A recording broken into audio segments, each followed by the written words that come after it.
Welcome to Meet the Author, where you can join in on insightful conversations with best-selling and award-winning indie published authors.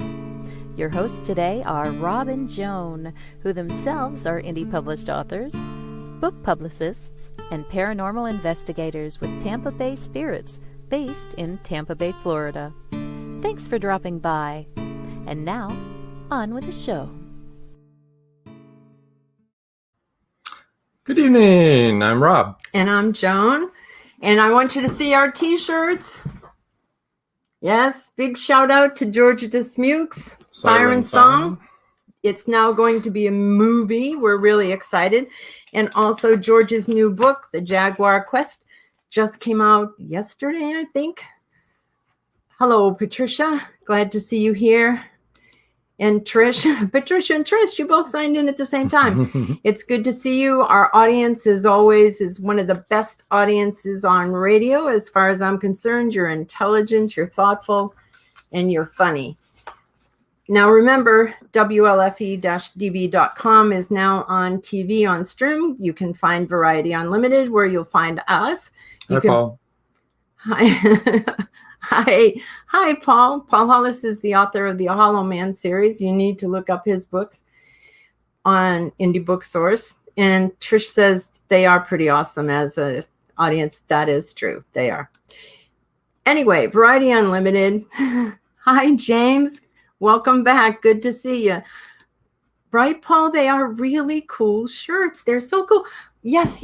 Look, George sent them to us. I don't know if you can see. Yeah. George Dismukes, the movie, Siren Song. The actress, her picture came out really nice. She plays the siren. Variety Unlimited, LGBTQ, Friends, and Paranormal View. And please, as always, like, share, follow, and comment. We love your comments. We love our audience. Out. Hi, Jenny. Your picture is on our shirt. Yes. That's Jenny, that's people. Jenny. She is the siren. Yeah. Came out good. The picture came out really good. And the movie will too, I'm sure. And you're welcome, Jenny. Welcome to the audience. We're glad to have you. Okay. Yes. Enough of that. Coming up, so stay tuned. Stay in for the whole show. Coming up in the second half, we have TORY Gates. Been a broadcaster for more than 30 years, right. He'll tell you.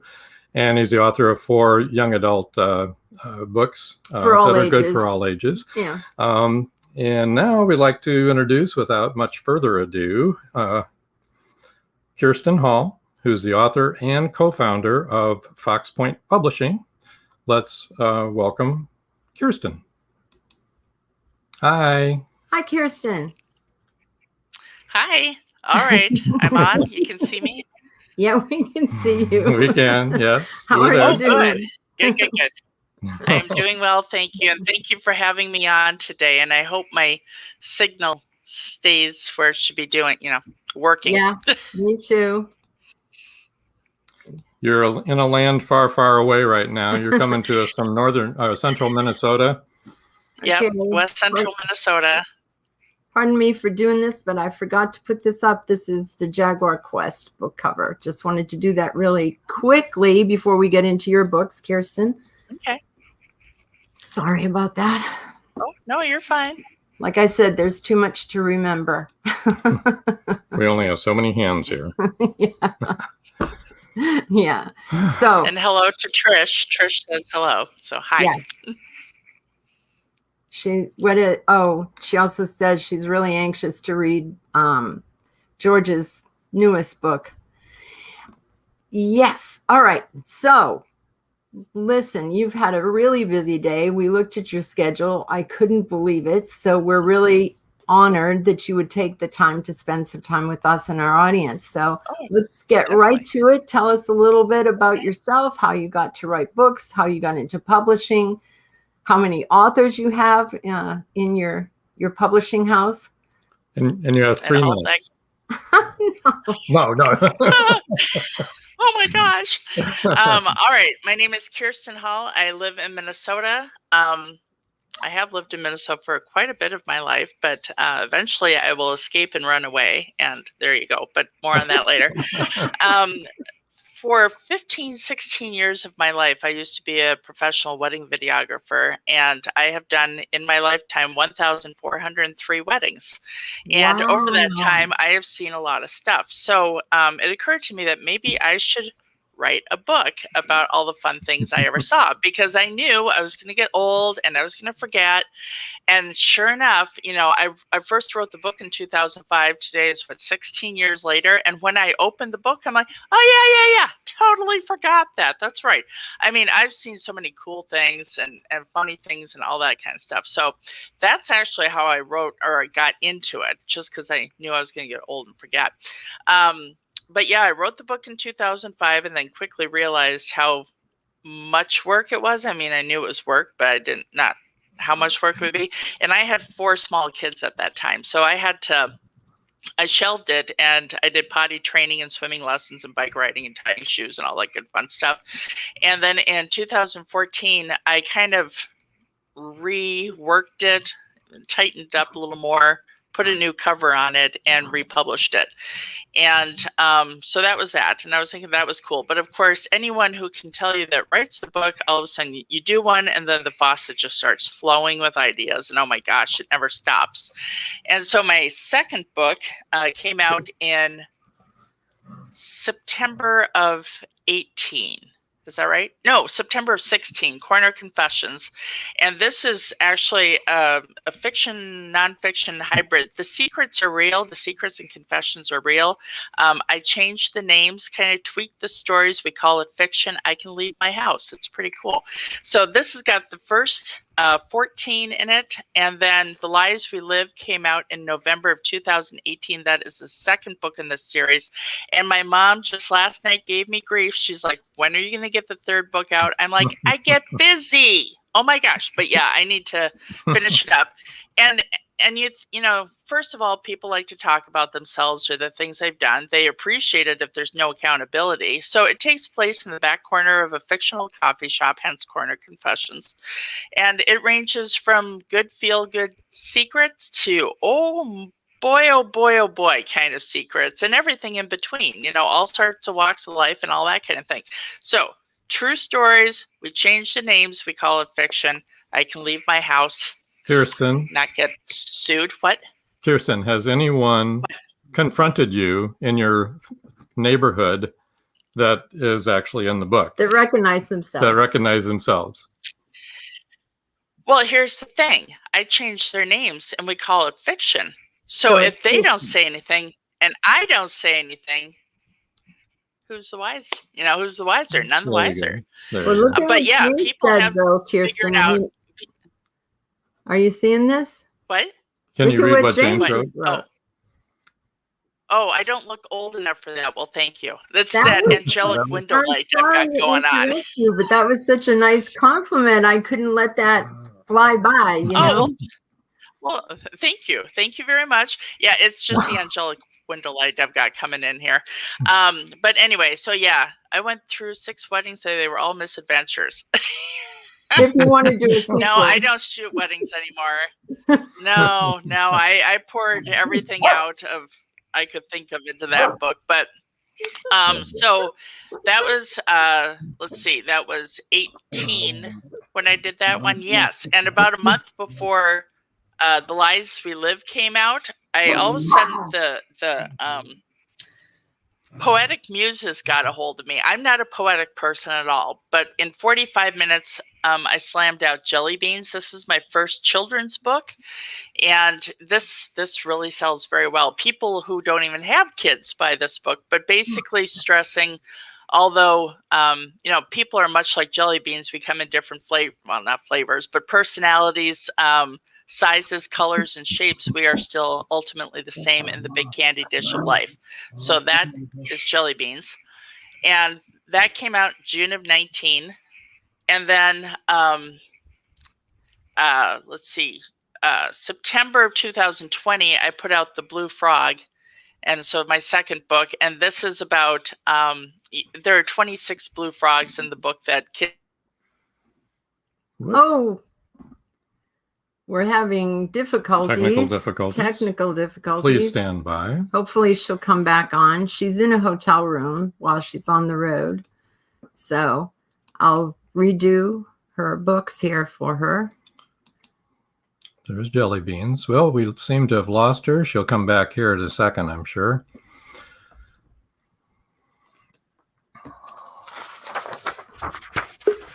There she comes. Okay. There you are. There you are. Yep, there I am. Hi. All right. So did you guys heard about jelly beans? Yep. Jelly beans.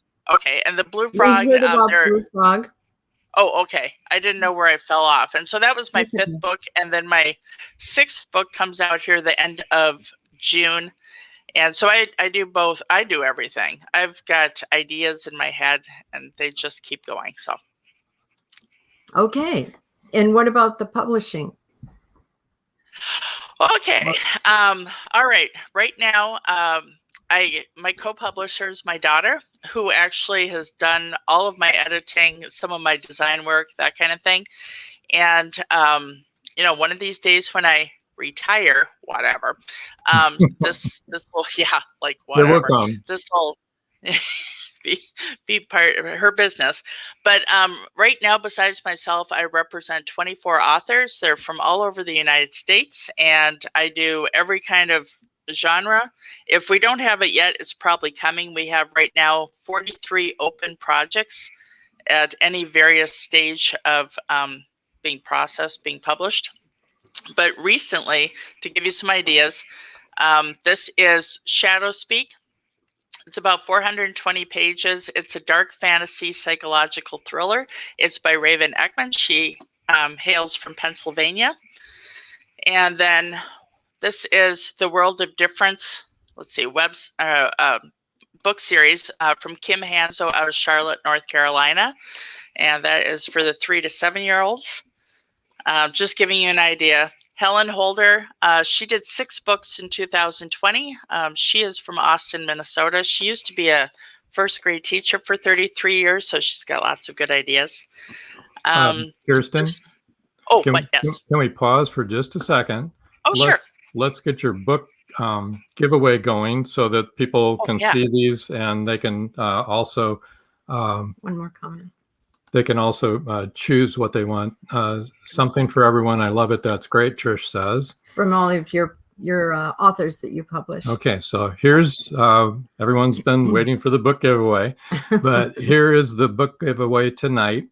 It is the first 3 people to email will win a paperback of choice from the Fox Point website. That's US only. Okay, and there's the email address. Okay. info@foxpointpublishing.com. That's Fox Point with an E for those of you that are listening and you're not watching. Here's Kiersten's Twitter @KHallBooks. That's pretty easy. Yep. And here's Facebook, author.kiersten.hall, and Kiersten spells her name KIERSTEN. All right, and her website is www.foxpoint, that's point with an E, publishing.com. Okay, so back to the email. Yes, get that back there. There you go. There's the email, folks. So you can go to the website, you can peruse what books there are, then you can go to foxpointpublishing.com, email her there, info@foxpointpublishing.com, right, to win a book. Okay, what other goodies? Choice. What other goodies you got there? And I will point out I'm on the road till Saturday morning. So when I get back to my house, then I'll put the books in the mail. All right. And then let's see, I've got a book here from Joanne Stevenson. She is out of Decorah, Iowa, and this is her second book. Get onto the website. You'll see it, and you can read all about it and such. And when you hop onto the website, that first page, just click on any one of the book covers. It'll take you to the book information page. Home is Love. This is by Ashley LaRue. She is out of Zimmerman, Minnesota, and this is her first. Her second book is out in July, and it deals with different family dynamics. again, read the book cover. All right, this is Night Maze. This is a poetry chapbook. It only comes in hardcover by Paula Basinger Morehart. She is out of Northern Illinois, just a little further. She's like between Rockford and Galena, Illinois, out there. And then The Hitchhiker, this is actually the second in, so it was probably about 260 pages.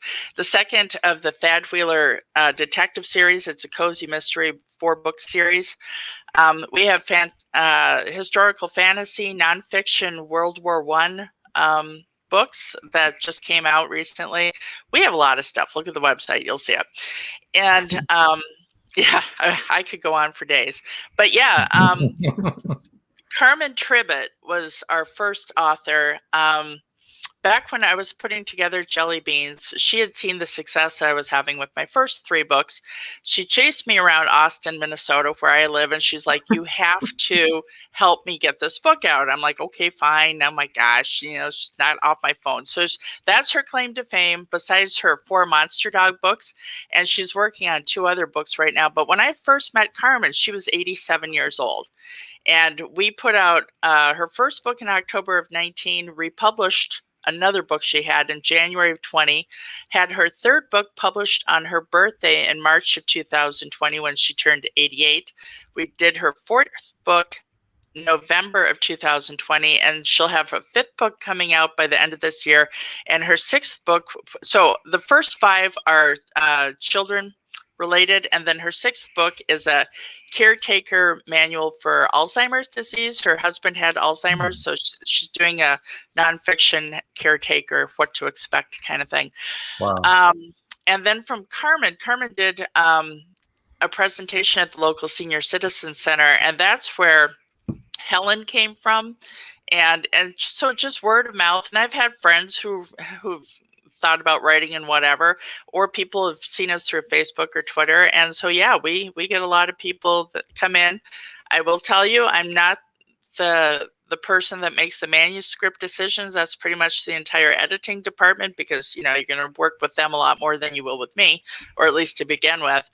And we do send out rejection letters. They're nice rejection letters, though, but we are very picky. Well, first of all, yeah, and there's suggestions on there. There's sometimes even an invitation to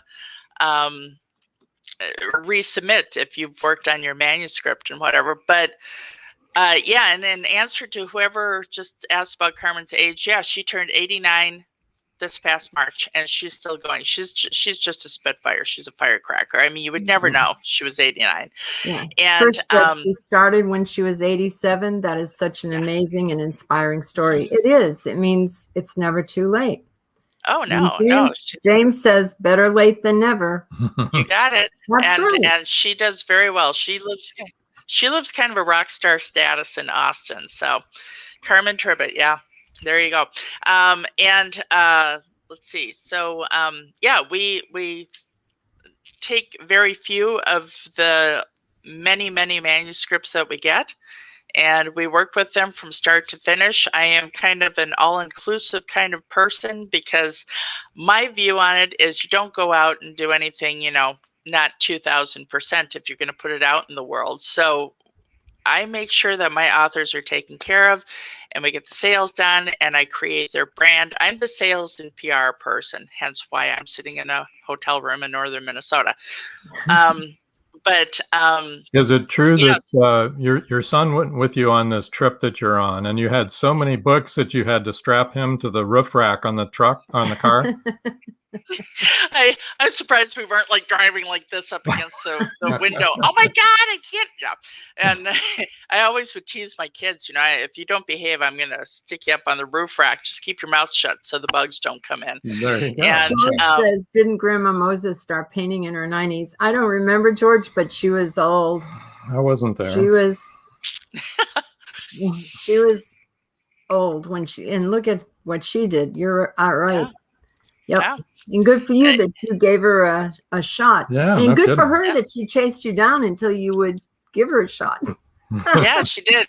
She got a hold of us through the bookstore in Austin. The owner there, Lisa, said, well, you should talk to Kirsten. And so she started diligently chasing me around, and I'm like, okay, fine. I mean, it was just, you're busy and stuff. And I had really never thought about helping anyone else, Right. And I will say, my friend and one of our authors, Alicia Sanchez, who actually lives on the other side of Florida on the Atlantic Ocean, I had been talking to her, and I told her about Carmen, and Alicia was like, well, maybe this is your fate. Maybe this is your kick it over the fence and do something. So I will actually blame Fox Point on both Carmen and Alicia.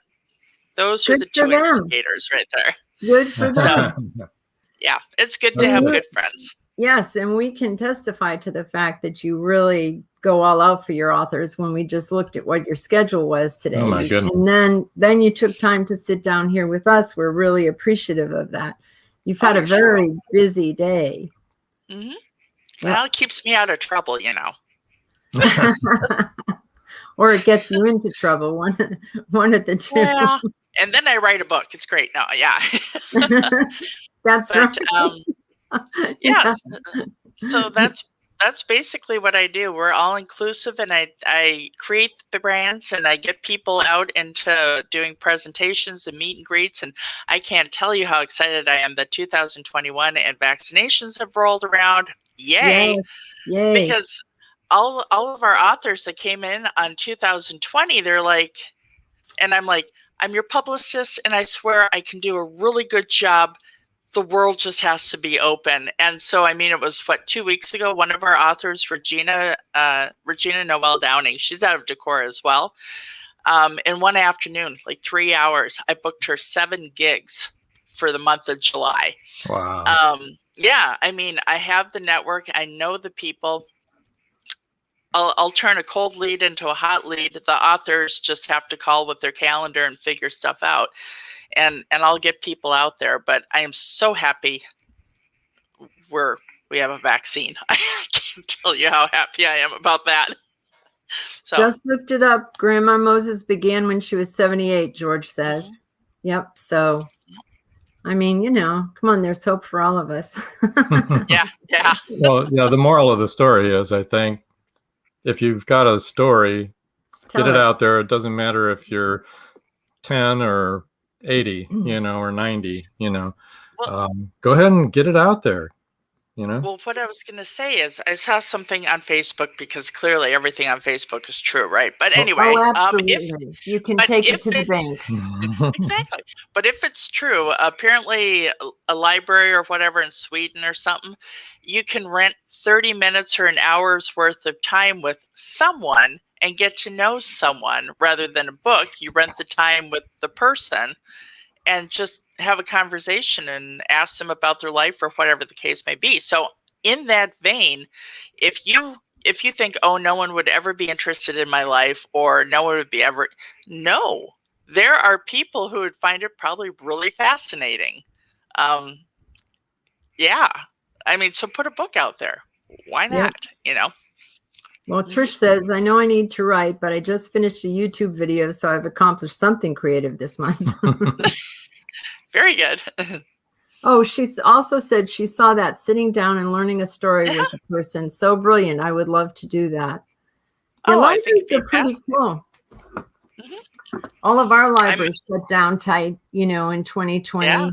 Yeah, and our team used to go out on paranormal talks in the libraries and everything, but that all ended with COVID. But now we're all vaccinated, or should be. I do not believe an author's heart knows age. I agree with George 100%. And I think, Tori, who's coming up next, writes young adult novels, but we all know that everybody of all ages reads young adult novels, and that's, I agree. There is no age. I love reading all kinds of books. I like reading Dr. Seuss with my youngest grandchildren. It's, and I can write for somebody that's 3 or 100. I'm closer to 100-year-old, but That's where I am. Anything that piques my interest. I mean, really, if the idea enters my head and rattles around in there long enough where, I mean, it doesn't just, disappear. I mean, it actually stays in there. It's like, okay, fine, I'll add that to the list of the things I have to do. And of course, whether I get to that list or not, that's another story. But, I add it to the list. I feel, true. So Lillian I'm pretty says, excited if I can remember. I was just looking at her site, and some of the children book covers are so cute. Yes, she showed them earlier. Let me I'll put some of them back up for you so you can see them. Here we've got jelly beans. I will tell you, our blue frog too. Yeah, it's the bottom. I see it. Oh, yep. I've got it. I put it up. Okay, thank you. Yeah, we have incredibly talented people. Now, I will brag all about them. We have about 9 or 10 people in our editing department. We have 6 illustrators, I think, and 3 designers. They do incredible work. I mean, I am just flabbergasted that they came on with us and took faith in us and our crazy idea, and we're blessed every day to have them in our lives. And I can't wait until I actually get to meet some of these people in person. I know a few, but not a lot. And boy, really, yeah, talent to the table. My gosh, it's just impressive. Well, that's I will put it out here. That's what we're finding doing this podcast, is that we get a chance finally to meet the people we've been working with, and all you guys are just so creative, and it's just a blessing. It really is. Yep. And I wanted to read Caleb's comment. He said, George, an author's imagination doesn't know age either. Right. And I think that's what George was. She says, hi, Caleb. And he said, glad to be with you, Trish. But yeah, I think that's absolutely true. And your author proves that, Oh yeah. That's fabulous. I'm excited for the work that you're doing. Well, I will. I'm going to do a plug for Kayla Olson Surface. She was the first illustrator that really came on with us about a year ago. And if anyone from Pixar is out there and needs an illustrator, that is her ultimate dream job besides Fox Point Publishing. I mean, she already accomplished that. But and not that I want Pixar to steal her from us, of course, but it's a conundrum. She's good. She's good, and she not quite yet. Right? Oh no, they can have her. Huh? Did she do Blue Frog or Jelly Beans, since you're talking about Pixar? No. Blue Frog. She did the people in Blue Frog. Okay. My daughter actually did the rest of the book in the Blue Frog. My daughter actually illustrated, but Kayla came in and did the people. Kayla has done the Bobby Bear series, An Unusual Tale, Gertie's Glorious Fabulous Fireworks, the Best Magic of All, the Troll book. And again, it's all on those book covers when you get onto the website. But Kayla has done a lion's share of our books. And then Kim Hanzo came on last September. And so really, Kayla and Kim are the 2 main illustrators. And then we just hired another 2 or 3. I don't know. Chelsea takes care of that. Chelsea's my daughter. So she's the production end of it. I'm the get the book and get it out into the world end of it. Also the comedic relief. That's me too. Yeah. Well, we've made it to the bottom of the hour. Yeah. And that's the magic time when we have to do a couple of commercials. And Kiersten, we want you to sit tight where you're at. And when we come back from our 3 to 5 minute break, we'll have Tory Gates coming on. And I want our audiences to sit tight too and think of more comments and questions. We love hearing from you. And we'll be right back after this word from our sponsors. Oh, yeah. Life just got sweeter now that WLFE-DB has merchandise. Show your support by purchasing your t-shirts for WLFE, Paratalk Radio, Inside the Drag Closet, and more. But it doesn't stop there. T-shirts, coffee mugs, tank buttons, cloth bags, and more. Go to WLFE-DB.com. On the top bar, click on the Merchandise tab, and bam! There you go. You got merch. Support the shows. WLFE-DB.com. At Indie Book Source, you can shop by genre or by author, and you will be buying direct from the author's main purchase link. We offer hundreds of titles in formats that include ebooks, paperback, hardbound, and audiobook. Support an indie author. Visit indiebooksource.com today. In a world where advancing technology is outpacing crime solving, the O'Rourke team continues their relentless pursuit of justice. Bioprints is the first book in the O'Rourke crime novel series where it's high-tech crime versus old-fashioned detective work. Visit carternovels.com or amazon.com and check out Bioprints today. WLFE Digital Broadcast Network presents Variety Unlimited Television. Watch shows like Meet the Author Podcast, The Bipolar DM, Just Cindy, Card Pulls and Coffee, Unfiltered Talk with Bryce, and more. That's right, our shows are your shows on WLFE Digital Broadcast Network. And now, back to the show.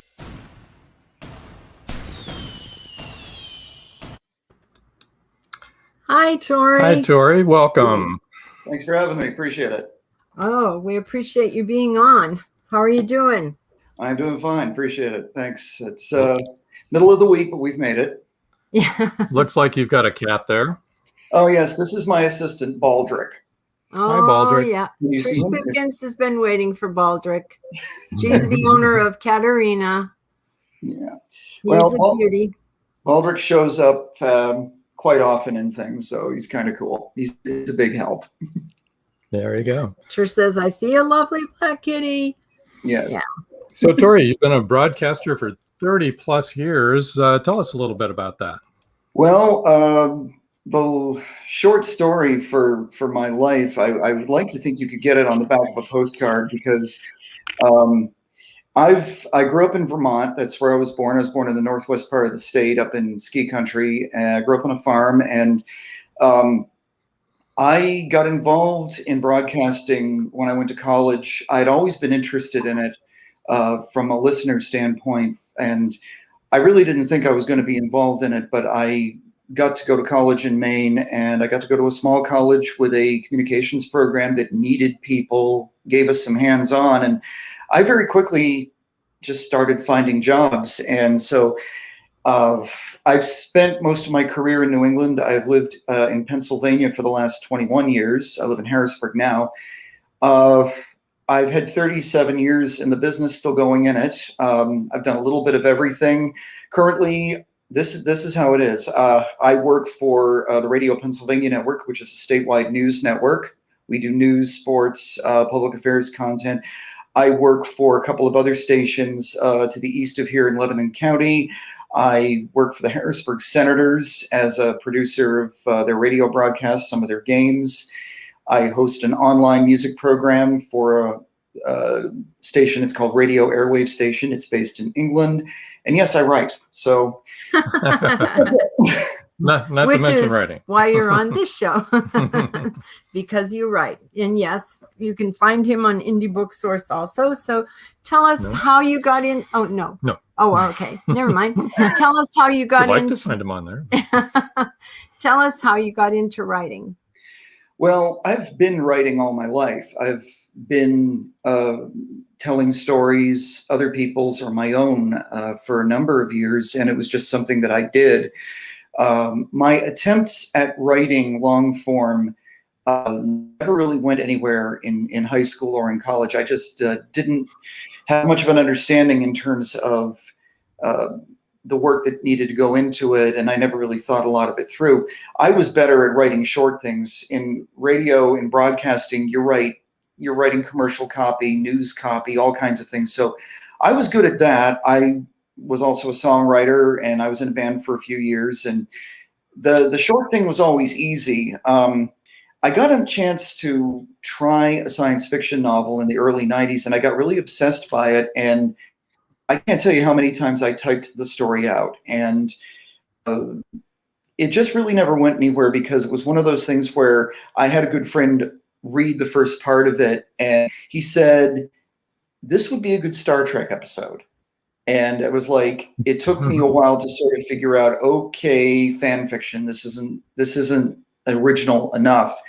And I shelved it, and I didn't really do anything again for a number of years. There were just different reasons. And then I got an opportunity in 2007 where I worked for XM Radio before the merger for a number of years as a traffic reporter and that sort of thing. And I suddenly started having this idea for a story, and all these weird threads started to come together, and I just started piecing them into something, and it turned out to be a story called Searching for Roy Buchanan, which is my latest book. It took several years, several rewrites, and me writing other things before it finally came out a couple of years ago. And it's a good thing it was a wait, because my writing style changed over the years, and it just continued to evolve as I wrote other things. Parasite Girls was my self-publishing debut in 2013. I did that through Amazon and Smashwords, and that was how I got noticed. And the way that came about was I did a book here in Harrisburg at a place called the Midtown Scholar, which is a bookshop, and I shared a book signing with a guy named Robert Walton, who has written books for Sunbury Press, which is right here in Pennsylvania. And he said, our publisher would be really interested in you.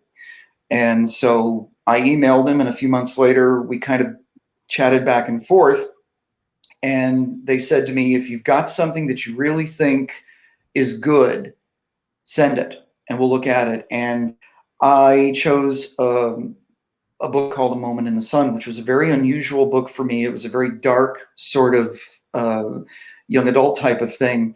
And, at the end of 2015, they got back in touch and said, yes, we want to do this. So, and that's just really where it started. Sunbury Press is an independent press here in the Mid-State. They've been around for a number of years. We have several different presses. The fiction imprint is Brown Posey Press, and you can see all of that at sunburypress.com. You can see the other authors, and you can see all of my work. And I've just had an opportunity to work on an indie press. I've had an opportunity to work with them and to just sort of explore some of these strange stories that I've written.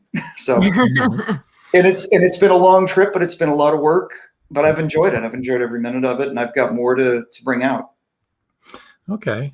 Let's get your book giveaway going here. Get down here. Kirsten's having a few problems. Yeah. Okay, wait a second. Well, and there we go. Well, basically, it's kind of like hearkening back to the old radio days. There's my email. The first 3 people to email me, tell me the title of the book you want, and I will send you a signed copy, and we can take it from there. And if you want an ebook or something like that, we can do a PDF. Easy. I'm very happy to get a chance to open the doors to a new audience and get some new readers. That's one of the things that we constantly have to do, is find more of an audience. If we haven't found it yet, we have to keep looking for our audience and just keep finding new people to talk to, and hope that they get attracted enough by what we say or by our covers to pick them up. So I want to just speak that out loud. His email is torygatesmedia@outlook.com. Okay. And so that's where you can email. That's for the book giveaway. That's for the book giveaway. Or just a chat. Or just a chat, yeah. And Facebook is Tory Gates Author, just as it sounds. Twitter also @Tory Gates. And here's your radio. I think if they click on the listen button, they can make choices and hear some of your past shows. Well, you get click the listen button at radio-airways.co.uk. Right. When you click on the listen button, you'll get a series of choices of what kind of a player, and you'll get the live stream, whoever is on at the time. And I'm on Mondays from 5 to 8 p.m. Eastern. I do a show called The Music Club, which is a blues program. I try to spotlight newer music that's coming out from established artists and others that people may not know. And it's just 3 hours of music that's really, really good and that I really enjoy, and turn people onto some things. We have a question for you from one of our listeners.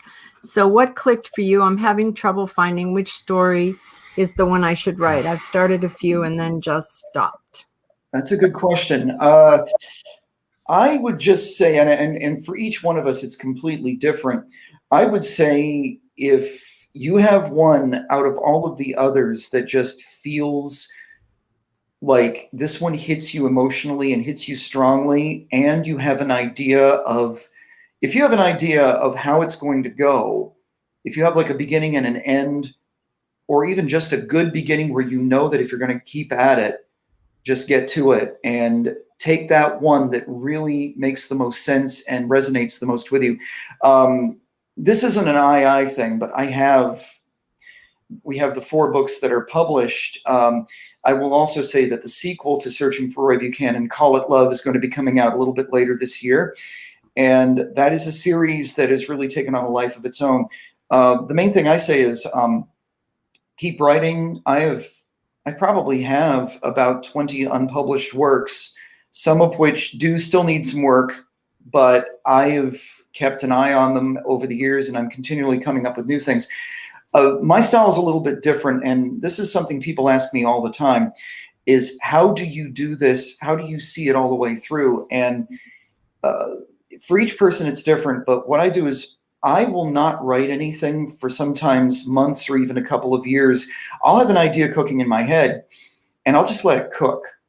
And the things that I'm looking for is, does it keep coming back to me? Does the story start to play out in my mind? Is this something I have not done before? I don't want to repeat myself. And as that's happening, I'll write out a whole set of characters. My character list will be sketches of each one of them. How old are they look like? What makes them distinguishable from other characters? I'll do that. Then I'll write out a timeline of, okay, chapter 1 is this, chapter 2 is this, chapter 3 is this. And the timeline could be as much as 50 pages long. And I don't adhere to it. I just get it together. And then when I feel the time is right, I just block the time out and I go. And the way I write is, when I do the first draft, I will write 1 chapter a day, no matter when during the day it is. And I'll just finish the chapter. If it's 5 pages or 20 pages, it doesn't matter. And sometimes I just keep going. And if you do, that's a bonus. So it usually takes about a month to get the first chapter done, or the first draft done. Sometimes I can do it in 2 to 3 weeks. But the important thing is find the one that really resonates with you, and then just do it. As an old artist friend of mine said, the only way you get anything done is to just do it. So that's what I tell people. That's true. That's absolutely true. And as far as the what you were saying about, you've got about 20 books that need work, maybe. I think a lot of us that are authors have many books that we've started or that we've done and we've never published, that maybe we want to tweak them. They're in the waiting room.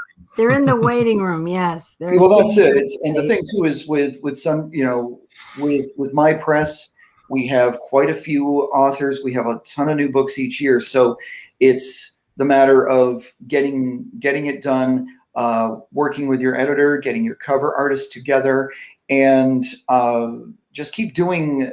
To do that is a thing.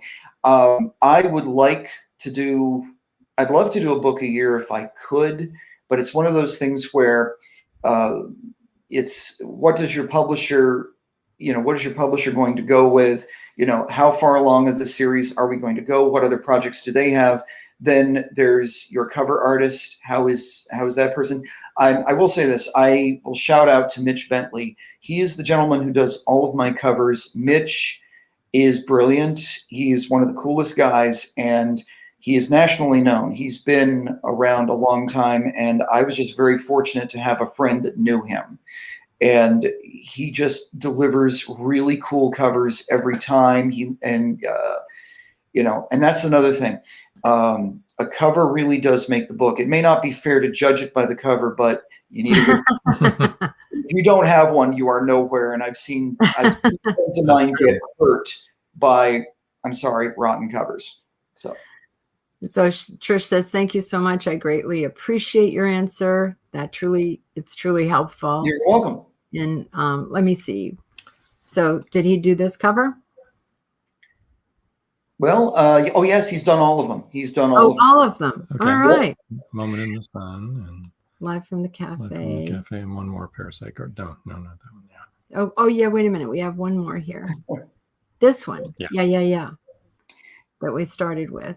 Yeah, and you can see all of these on Amazon because I have an Amazon.com page. Also, as I say, Parasite Girls is self-published, so you can find it there. The others are on sunburypress.com, and it's cool.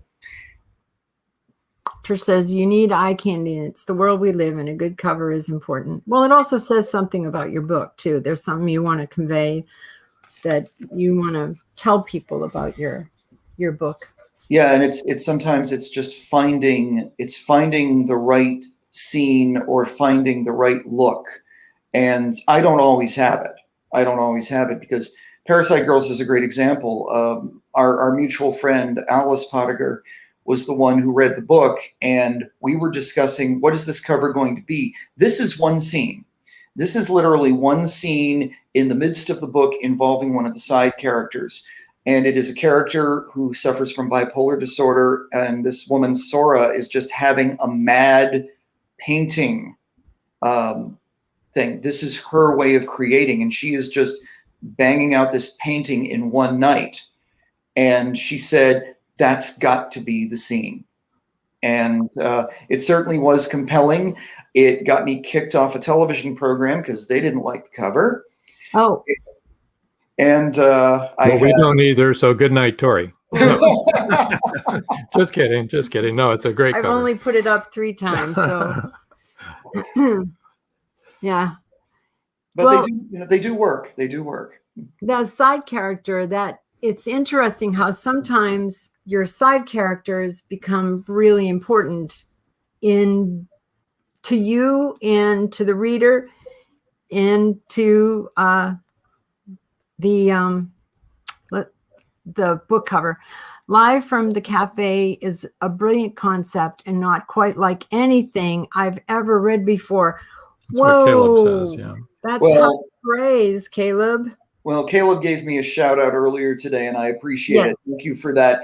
He's very supportive. That's probably the most normal book I've written, and, and probably the most simple that I have ever seen, and that in my own mind. That is a separate story in all itself, and I had no plans to write it, but there's a lovely backstory to it, and it worked for me. This was A Moment in the Sun had come out in 2016. That was a whole story in itself. And Live from the Cafe was a situation where I am a coffeeholic, and I spend a lot of time in coffee shops. And I just happened to be thinking one day, if I ran a coffee shop, what would it be like? And knowing me, I was going to make it the most uncorporate and strange place that I could come across. And so I just literally pieced together a number of the places I've been, everything from Starbucks to this bizarre hole-in-the-wall coffee place that basically had a couple of coffee dispensers and a counter that had been left over from the previous business in New Hampshire. And as I was putting it together, I went back home in my mind. I grew up in Cambridge, Vermont, which is a small farming community. It's northwest part of the state. It's about an hour from the Canadian border. And I just started thinking about what would a small town, a small village like that one. I created a small town in Quebec called Harlansville, which doesn't exist. And I created this odd little village that doesn't have very much in it, but it has this old bar that got turned into a coffee place, and it becomes the magical center of the town's universe. And I decided to make it about every place I'd ever been. And back in a hometown, it's where small town people talk about change. They talk about difference. They talk about all of the things that are going on in their lives. And it centers around two people who both left town for their own reasons, but came back to give their home a second chance. It's about the people who stayed. It's about the new people who have come to town. And it's about the strange and sometimes famous people who just roll in to play music. So it's a guessing game for people to look at some of these characters and find out who are they. And the thing that's fun about that is all of those people are real. Every single one of them is real. You get to figure out who they are. So I just had fun. It was a fun story. I did not think Sunbury wanted to put it up. And my publisher, Lawrence Moore, said, "This is great. We want to do it." And I'm like, well, all right. So it's a wonderful story. And I'm really happy that people find it a good thing. That's great. And it just struck me that you have Live from the Cafe and Kiersten has Corner Confessions. That's amazing. And, I mean, they really kind of dovetail. That's why we invited you both. No. That sounded familiar as she was talking about it. Yeah. No, that's crazy. That was just serendipity. Yeah, there you go. But that's really amazing. And I really understand why Caleb said that it's a brilliant concept and not quite like anything he's ever read before. Well, you certainly took that Star Trek comment to heart, didn't you? Well, I'll tell you what it is. It was one of those things where I also had an agent in New York actually look at the book. And she had one of her colleagues look at it. And he basically said it wasn't a bad idea, except that it just sagged really bad in the middle, the old sagging middle.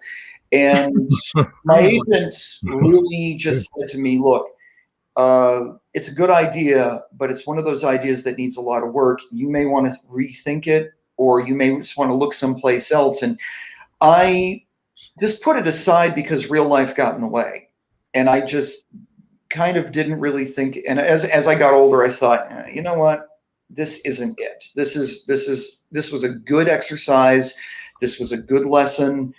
Fine. And what I do is look at, I have to kind of jump back to Searching for Roy Buchanan, partly because it is the latest book, but in 2007, this was when I really decided to make it serious. Essentially what happened was I decided that the elevator pitch for Searching is this. It's about a Japanese teenager named Aki. She's 15 years old. She has the ability to time travel and doesn't know how to use it.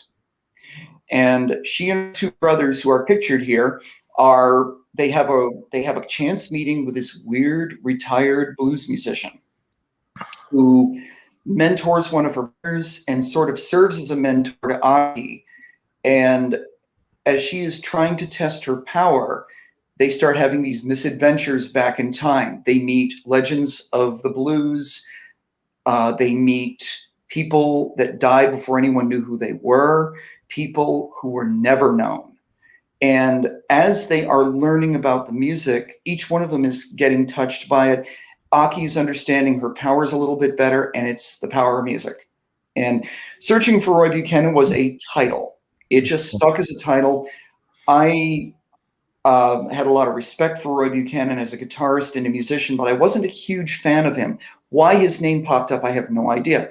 But the more I thought about it, the more I realized how much he changed the instrument for his own ability throughout the 50s, 60s, 70s, 80s. A brilliant musician in his own right, a guy with quite a career. And I was very fortunate to meet and have a talk with a gentleman named Billy Price, who sang in Roy's band in the 70s. He was on 2 of his records. And he gave me some very interesting insights about what Roy Buchanan was really like, what kind of a person he was. Very difficult guy to get to know, but once you got to know him, there was a real bond there. So I knew I was on the right track because all I had were interviews and some very brief video of this man. And I was like, God, I hope I get this right. Being set in Japan, there's another thread. People always ask me, why did you do that? And I said, well, first of all, always been a history buff. I minored in history in college. I was very interested in Japanese history. I was interested in Japanese culture from a number of different standpoints. I took martial arts as a kid. I was very interested in grappling, wrestling, technical fighting of the kind that they offered. Very interested in Japanese history and pop culture, anime, manga, that kind of thing. And the main reason that I set it in Japan and created Aki and all of these people was I just wanted to do something different. I just wanted to try something completely different. Well, that sounds different. It sounds great. Sounds great. We have 2 questions for you. One is from Trish. Tori, you said your cat makes an appearance. Do you mean in your stories? He does not. He shows up on camera quite often. He shows up on camera here. He shows up on my radio program when I stream it on Twitch. The one of the most interesting and difficult things I've had is this is going to be weird, but in my stories now, I grew up on a farm. I used to have several more cats than I do now. Getting pets into the story sometimes is a little hard. In Live from the Cafe, there is a very interesting cat named Saint Andre, and he is a character all his own. And I try to just sort of make sure that pets are a part of it too. And I just try to, that's another thing too, is trying to populate your story. Like we talked about side characters. Everybody in my story has a reason for being there. Even if you only see them for a little while, they love the story, that sort of thing.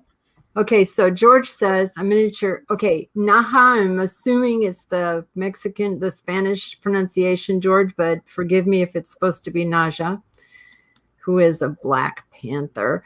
But Caleb had said, did they meet John Lee Hooker and Leadbelly Ledbetter? Huddy Ledbetter, also known as Leadbelly. That would be telling. They do meet some very interesting people, and I could not possibly put everybody in it that I wanted. And I think what happened for me was I had to find specific people that worked for the story. And also it had to be someone that really drove the story either from their own music or from the story that they had to tell. And most of these people, if they're not named, you get a pretty good idea of who they are. And as now Searching is the first book of what I began calling the Sweet Dream series. And I called it that because Roy Buchanan used to do an instrumental version of Patsy Cline's Sweet Dreams. And that's just the loose title for it. As the series goes on, the blues will always be a touchstone for Aki's brother Hiro because that's the first music he's heard. That's the first music he's learning on guitar. So we're going to find out more about what he does. The musical horizon will always expand, but they're always going to come back to the blues. So it's going to be very interesting to see who else shows up. Baldrick actually is a guy. He is a guy. He is a boy. And I've had him for 16 years. So he's one of my kids. What can I say? But yeah, this is the thing. It's like music has always driven my inspiration more than other literature or anything like that. And that's been from being a musician, being a DJ, and listening to the music that you get a hold of before other people do. And I can't really begin to describe it except to say that it's always just made me think beyond the songs and think about my own music and think about where we go from there. Okay, so I've been corrected. Naha is a jaguar and she is amazing. Trish says that.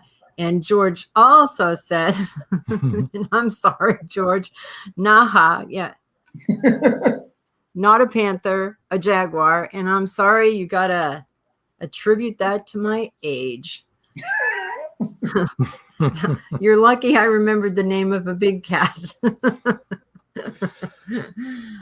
So at this point, do you guys have any questions for each other, Kiersten and Tori, throughout this? You've listened to each other's experiences and so on.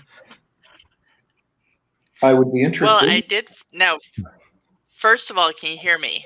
Yes. Yes. Can you hear me okay? Yes. Yes. Yes. Okay. Yes. I when Tori started talking about his book being in a coffee shop and stuff, I'm like, wow. Me too. Kismet, serendipity that we would be on the same show, and that's just funny. But yeah, that sounds like a lot of fun. Yeah, and as a matter of fact, I was thinking of when he was saying, it would be fun to even just write a script for it and pitch it as a TV series. Well, that's a former girlfriend of mine said that. She said, this is a Netflix series waiting to be written. I could see it as a television series because I think you could get 1 to 2 seasons out of it in terms of the length of it. There's enough characters, there's enough side plots, but all of it fits together really well. I had a talk with an independent filmmaker named Chris Fetchko, and he threw some questions at me about it, more just to see how far along I think I was when it came to the idea. And honestly, it is something that I would love to do either as a film or as a television series. That's another thing too, is when I write, I took this piece of advice from a fellow journalist. She once asked me, she said, is this your first book, that old sci-fi thing? She said, could you make a movie out of this? And I said, yeah, it writes like one. And she said, do that. And I look at each one as a potential movie. Live from the Cafe would be a great television show. I think it would be a fun show. As it's set in Canada, it would be like, I would love, Canadian actors. I think there's plenty of folks that would be very happy to do it. I do have an idea for a couple of the characters in mind. Whether or not we could get them, I have no idea, but it would be a fun thing to do. I would love to do it. Well, with the Canadian end of it, you could get Dan Levy involved somehow. Did you guys see Schitt's Creek at all? I've seen bits of it. I don't watch a lot of TV. Oh, well, neither do I. But once, something, I get into it, I have to watch it. And Dan and Eugene Levy on Schitt's Creek, beautiful. I mean, I just love that entire show. Binge watched it, of course. Levy is great. And also, I mispronounced Nadja. It is Nadja, not Naha. So, hard J, George said. Which, by the way, Siren Song. It's going to be a movie. Right there, movie. It was going to be a TV series. So that's interesting that you said you thought it could be a good TV series. But I think either one of your books about the cafe would be good TV series. Or maybe a reality TV series. Well, I've looked at a lot of My Corner Confessions would easily be I don't know, a 2 or 3 season Netflix, Hulu kind of thing, easily. For sure. It would be a lot of, and it'd be fun to do. Oh, yeah, it would be, our show would be different that way. It would be interesting to see it done in a different medium and to see how someone else sort of interprets it. How does someone direct that kind of thing? But no, I would love to see it. It's just another way of getting more people to look at it, maybe go back to read the books and that sort of thing. Oh yeah, I think so. I think a lot of people do watch TV series and movies and go back and read the book because the book is always going to be fuller. You're going to get a lot more out of a book than you're ever going to get out of a TV show or a movie. Yeah, and there's I think so. Yeah. And there's a reason that they left 3 chapters out of Trainspotting when they made the movie. The Dark Mind, the Mind of Irvin Welsh. It's like there's 3 chapters that I could see. I mean, let's just say they are so dark and so graphic that no filmmaker could touch them. So that's how far they are. But the book was brilliant. I thought the movie was fabulous. I did see the movie first. That's just a good example. I mean, Ewan McGregor was amazing, so it was pretty awesome. Trish said, I did with Game of Thrones. I watched the first episode and learned it was a book first. Mm-hmm. Yeah. Yeah, the books are great. Of course, he takes so long to write his books. He does. 7 years later. He sounds like me. Well, I get around to things. Well, that's the thing. Actually, Kiersten, that's something I wanted to ask you. In terms of your business now, you are, as you were talking earlier about being on the road and traveling around to libraries, traveling around the book signings. This is your life. This is a full-time job, isn't it? And where do you get you have a family, you have a team, right? You must have a team. How you do it. And I missed that first part. Where do I get my what? You have a team, you have your family and that sort of thing. But in terms of the business, how much of it is you and how much of it is like having people around you that can help you, you can delegate and that sort of thing? It just seems like it is 24/7. Oh, it is 24/7. Yeah. I sleep for about 6 hours and I work part-time 18 hours a day, 7 days a week. But fortunately, well, probably bad, I'm a workaholic, but two, I enjoy it. I have lots of fun with what I do. And this kind of work all the time, all the time. I've been self-employed for 32 years, so I'm used to it. It's no big deal to me. But for the book production end of it, my daughter, she is literally the project manager on everything that is going on right now. And I learned the word delegate in 2020. It was the coolest thing ever. I'd never done that before. It was so cool. And I have an accountant who's fabulous. She takes care of numbers and bills and HR. She's our honorary HR person too. She is incredible. Liz, big shout out to you. I have my daughter who does the whole project management, makes sure that, everyone is doing what they're supposed to do and the projects are on track.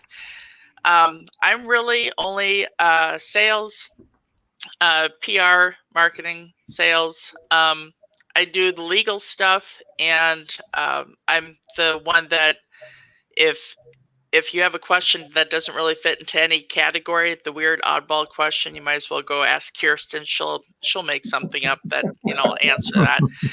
And other than that, but we all have our niche of what we're good at, and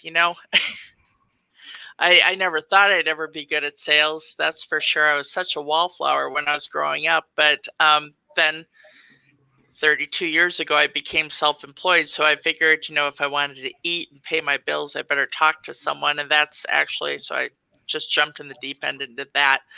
But yeah, that's our team. We've got, I think, 40 people on Fox Point right now. That includes the authors. And our authors do an incredible job getting themselves out there too. You can't just sit on the couch and wait for the royalty checks to come in. I mean, they'll come in, but not as fast as you want them to. What's a royalty check? That's that make-believe. No, I'm kidding.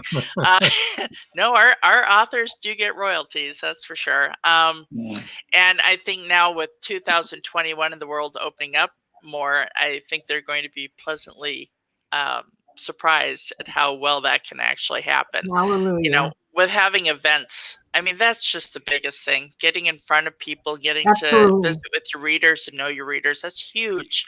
Absolutely. I mean, the virtual thing was great, but man, in person is where it's at. Yeah, I don't mean to interrupt. Yeah, it's one of those things, like I was talking about earlier, I think, was trying to find your audience and getting out there. 2020 killed anything that we were going to do. I am going to be back in action. Mm-hmm.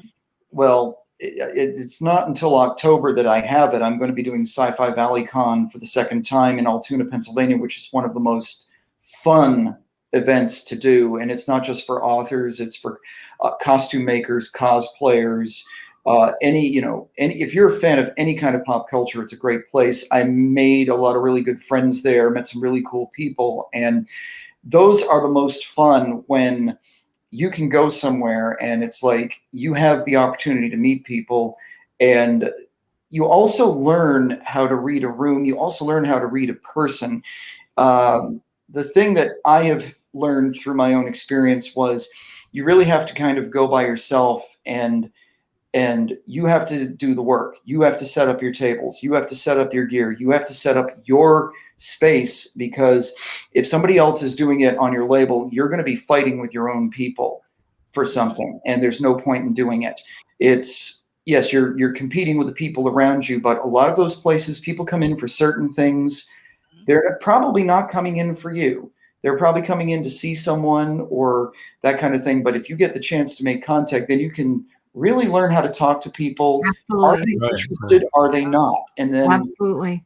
and then you go from there. So it's but yeah, this now that things are starting to open up again in Pennsylvania, I'm out looking for any place else that I can present or do whatever. And yeah, I just have to do more of that. That's something I have got set as a goal for myself, is do more events, and we'll see what happens with that. Absolutely. Robert White, I just want to say, wallflowers have more time to study and take in details about your sales comment. Hello, Robert. He's coming in from Australia. Good morning, Robert. Good morning. We all do that. Good morning. I was going to ask Tori, you said Altoona, Pennsylvania. Is that next to Harrisburg? That is to the northwest by a couple of hours. You basically go. It's north of Pittsburgh, so basically it's about. Oh, okay. Yeah, it's about 3 hours thereabouts, and it's out toward Pittsburgh, up I-99 into a beautiful part of Western Pennsylvania. The Blair County Convention Center is where they do it. They've been doing it they did it for 9 years. They had to stop due to the pandemic, but they're coming back this year, and what an event it is. It is really something. I will have to share that with Raven Ekman. She is not only an author of ours, but she started with us as an editor. And she is one of, Raven lives in Lancaster, Pennsylvania. So just, down the road from you. Yes, and that's great. Yeah. And I will have to share that with her. She probably even knows about it. But yeah, Ray does the lion's share of our editing. Oh, excellent. Incredibly talented person. I miss conventions. Trish says, I miss conventions. I can't wait to get back to them. They are usually very author friendly. Then she said, for you, Tori, look into Dragon Con. Yep. Dragon Con is an interesting one. I think yes. I've been a little bit I've been careful about choosing the ones that I go to. Part of it is the cost to get into them. And also it's the question of, does my work really fit? It's a possibility. It's really interesting to see some of the different conventions that go on, and I love the fact that so many of them are really interesting.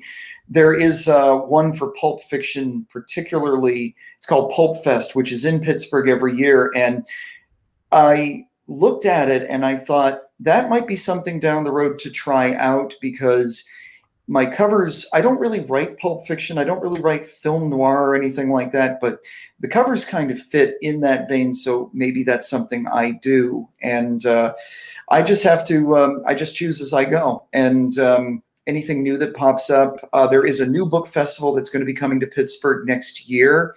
I've only heard just a few basic things about it, but they're going to be doing a big festival that's going to be a free event. There's not going to be any cost for authors to get in on that, as I understand, which is really cool. So wow, that is cool. That's unusual. Very unusual. Sign us up. Yeah, sign us up. When for what's it called? Or I don't. I think it's the Pittsburgh Festival of Books. They may have changed the name of it. I spoke to one of the founders months ago. Yeah. Okay, that would be interesting. So, okay, before we wrap up here, Kiersten, in maybe one or two sentences, can you give budding authors a little advice? Not to put you on the spot. Yeah.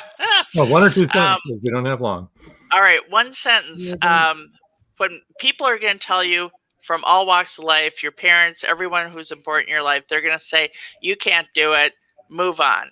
Learn how to get a real job, whatever. If you know in your heart and soul that you can do it, just do it.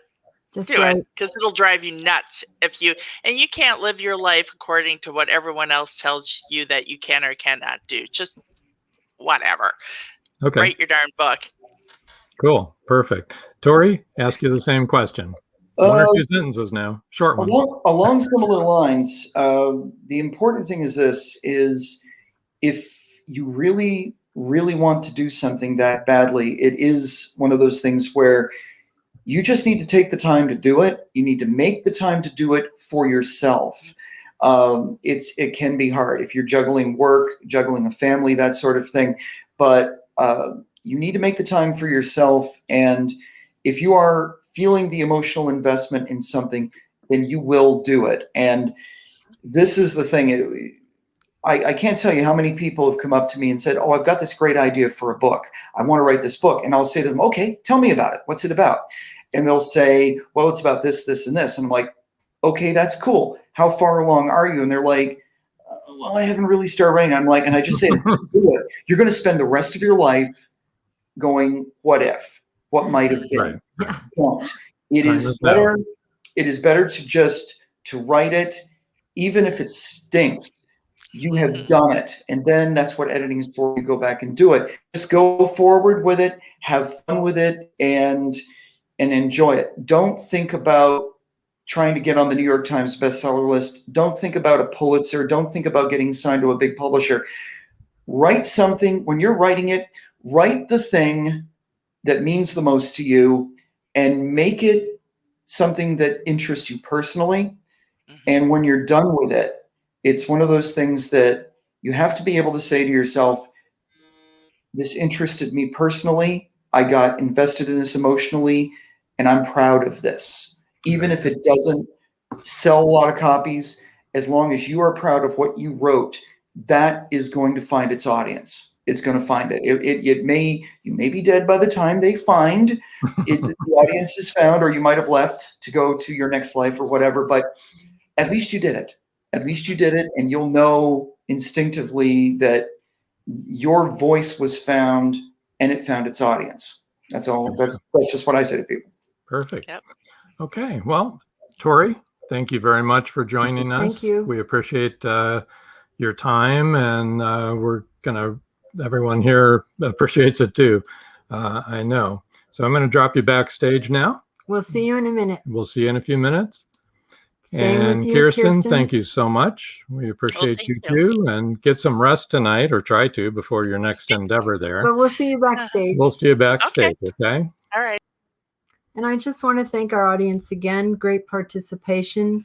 Also, you saw comments from Paul Hollis and from Caleb Pirtle, and also from George Dismukes, which of course is the author of Siren Song, which should be out maybe in June or July. And I just want to thank them for all of their participation. And if you haven't listened to their shows, go back and listen to the shows. You can find them on any of our broadcasts. James Ricard said, "Dynamite show." Thanks, you. James. Thank you, Thanks, James. Trish. We appreciate it so much. I love our audience. You're all so encouraging and insightful and intelligence, and we're just really appreciative that you show up every week. Yep. So next Wednesday, I hope you like vampires and fantasy, because Alan Zacher is one of our authors that is going to be on. And he writes about vampires, and also Suzanne Least, who writes the Dead series. Vampires and romance is even in there. So romantic vampires, I guess. Huh? Anyway, it should be a very interesting evening, and that's same time next week, same place, same station. I just wanted to say, George just said super show, and Jenny said wonderful show. Thank you again for supporting Siren Song. We appreciate it so much. And don't forget, this is Jenny. She's the siren. Look for it, look for the book, and then look for the movie. I think we may be telling you about the movie about the time it comes out. Sorry about mispronouncing your jaguar's name. So until next time. That's all, folks.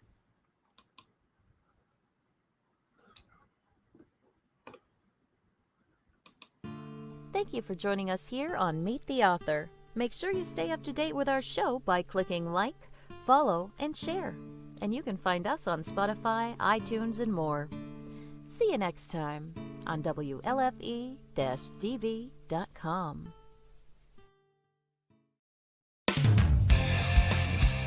You've been listening to WLFE-DB.com, where our shows are your shows.